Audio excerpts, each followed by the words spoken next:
Hello everyone, myself Tanvi Mankapure from Symposium VIIT. I welcome you all to one more episode of SimMeet. Today we have with us an influencer in fashion, beauty and lifestyle. Her ideas and initiatives have shaped careers and launched trends.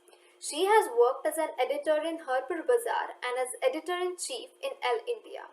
Well, that's not all. She has written numerous columns for Indian Express, The Economic Times, Forbes Life magazine, and the Dailyo website, to name a few. Yes, she's none other than Nonita Kalra. Ma'am, I welcome you on behalf of Team Symposium and we are glad to have you here. I'm so excited to be part of the conversation because I think the first time you all reached out to me, I was so impressed with the concept of what you were putting together. And I'm so impressed that all of you are interested in listening to other points of view, different voices, while you educate and form your own voice. So for me, it's an absolute honor and privilege. Thank you for having me. So, the first question is, what are your areas of interest and how do you nurture your hobbies? Also, how did you look at the lockdown and how effectively you have utilized it? That's a really great question, Tanvi. You know, my areas of interest are really kind of old fashioned. I'm a journalist, I've been a journalist for many years. So my areas of interest are always news, politics. Strange, you would expect a fashion editor or a fashion journalist not to be interested. But I think the world is, fashion is impacted by politics and economics as much as anything else.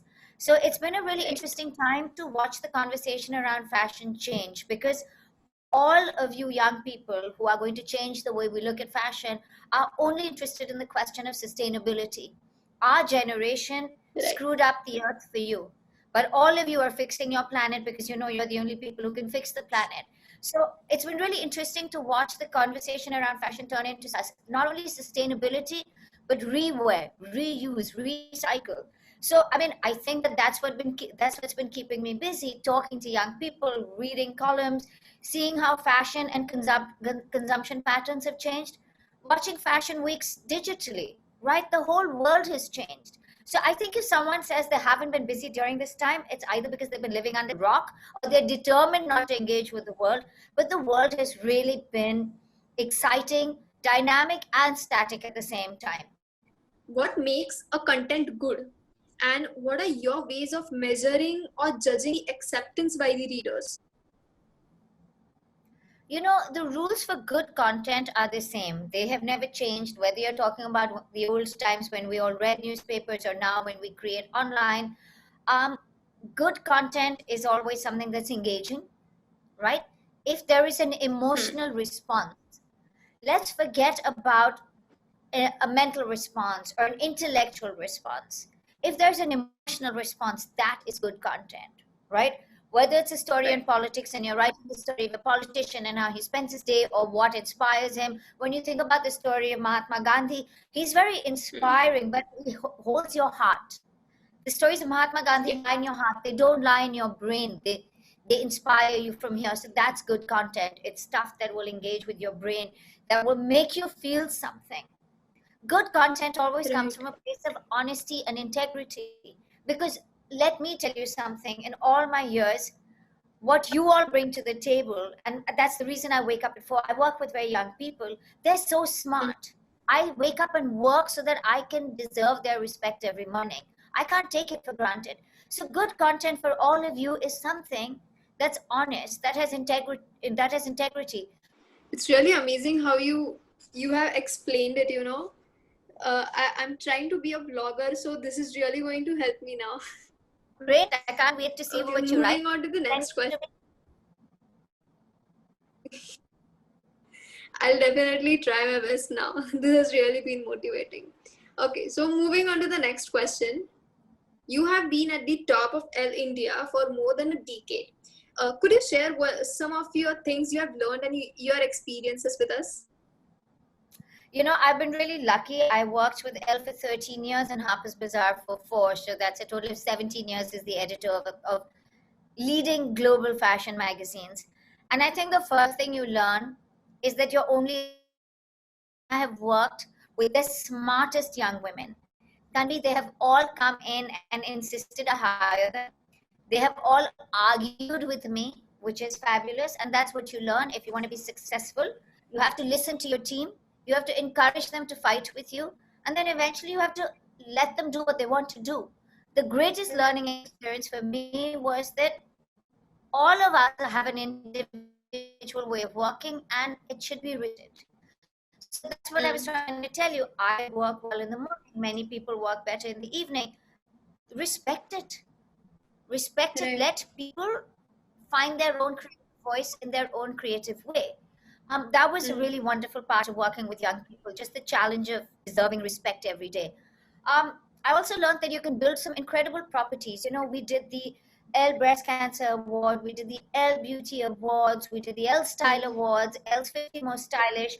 In Bazaar, we did, you know, the 100 Most Creative People, the Conscious Beauty Awards. And I'm reciting these properties. I'll tell you what's exciting about creating a property. You build legacy. Now, every fashion magazine has a beauty awards. What that means is, as a reader, journalists are doing their job and telling you what's good and why it's good, making it easier for you to choose what you want to buy. A journalist's job is to make it easier for the reader to make decisions, to make informed decisions. So I think that was a great experience to learn that you can start something for fun and it becomes something permanent. Yeah. And to learn that you can start something thinking it's going to be forever and it bombs spectacularly and you have to stop it. So you learn not to be scared of making mistakes. And I can tell you, Tanvi, some of my covers were so bad in the earlier days, I laugh at them. Some of the covers were so great, they still work. Right. But my best experience was everyone I worked with became family. And I know it sounds stupid because you think that in fashion it should be like Devil Wears Prada, but we're all still each other's friends. We have the best time. We see each other all the time.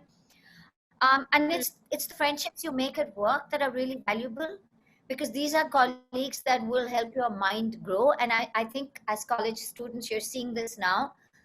Your classmates are your greatest challenge, your biggest trauma, but also your best support right now. And if you didn't have fabulous classmates, you would have no one who inspires you or challenges you and makes you better. And that's what a job does. The other thing I loved was that we worked with writing, we wrote beautiful stories, we shot the most glamorous people, we created the visual imagery of the last 15, 20, last 20 years, we created visual imagery that you will remember, right? We told the history of politics, economics through clothing. That was really fun. But most of all, we learned to be fearless. And that's something I tell every young person. Don't be scared. Make mistakes. Yeah. Make a change. You made mistakes to do this job. I want to do something else. The number of young kids who came to me and quit, I said, please go. They came back in 2 years. They said, I want to come back. I'm like, come back. Then in a year, they're like, I want to do something else. I would like, go. Have fun. When did we forget that life is fun? I have had fun every day of my life. I can't wait for Monday so that I can start work. That's been my journey. I don't know if there are any specific questions you want to ask me. I can tell you that, you know, I did Katrina Kaif's first shoot as a fashion model. I gave her food poisoning on that shoot. She's still a really dear friend. We shot Sonam Kapoor's first cover. We shot Deepika's first story. And our budgets were so tight, I gave her dehydration. So there are many, we do many mad things. So the job has been great. Great. I think that's what has made you so awesome, that you have let people the way they are. So that is really very inspiring. You don't have a choice. You don't have a choice. If you want people to work with you, you have to value them for what they bring to the table. If all of us were the same, we would be boring. Your designs and ideas have been continuously innovative in this world of fashion. Which has been your best design or trend so far? How did it start? That is such a great question, because no one has ever asked me this. And I think the thing that I'm most proud of is, you know, Elle is a French fashion magazine. So they have food and they have decor and they have beauty. They believe fashion is a lifestyle. The Americans include travel as fashion, but they don't have food and decor, you know. I think we did when I joined Elle is that we shot fashion very decadently, very beautifully, and you know, in a fashion well, in in a fashion magazine, you'll have one practical story, one story to aspire to, and one inspiration story that will be over the top, and you'll think, I can't wear that, but it makes you dream, right? So much of great content makes you dream. And I think you will agree to that. When I joined Elle, I took a decision that I wanted beauty products to look as delicious as food. You know, otherwise beauty was shot with a bottle. I was like, open the lipstick, crush it, shave the pencil, you know, and it's a very French way of doing it. They were my inspiration. But Tanvi, you'll agree with me, the nicest thing about beauty for women is we're never too fat for a lipstick. Black mascara suits us all, and everybody looks good with kajal. So beauty is really democratic, and it engages with women in a very personal level. Also, beauty is more affordable. Even if, say, I'm going to spend $20 on a mascara, that's still less than 2,000 rupees. But if you go to buy a designer outfit, sometimes you look at an international brand and their bag, they're over 2 lakhs. We can't afford them. But beauty you can afford, right? It's accessible. It makes women feel invincible. A red nail polish, we feel like we want to talk with our hands with a red nail polish, right? I shot food. I shot beauty like food. I shot it with a food photographer who's now one of the country's leading beauty photographers. And I think that's what I'm proudest of, because I was able to make something that women consider personal, accessible, democratic. I was also able to make it delicious. And I love it when people go, that looks edible. I want to eat that lipstick up. It makes you feel like I brought beauty closer to your life. And so everything I do is about creating an intimacy between you and your choice, you and your right to choose, you and your final consumption or the piece you buy, because it's a visual example of your personality. I'm very passionate, as you can see. Yes, this thought of making beauty products look delicious is really amazing. Very nice. Okay, so coming to the last question, what is or was one of the most surprising things you have learned in your life? What is the most surprising thing I've learned in my life?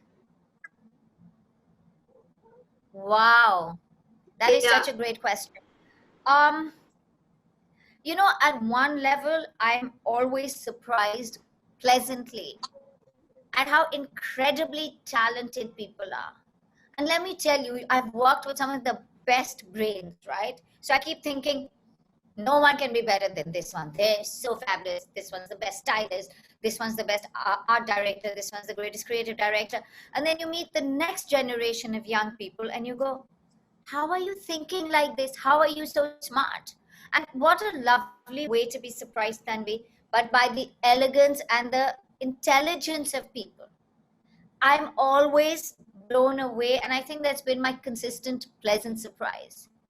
The other things in life, I think, are rules that we all know, that if you're nice to people, they will always be nice to you, that hard work is the only way to succeed. I know people think luck is important, but I can tell you that if you work really, really hard, you make your own luck.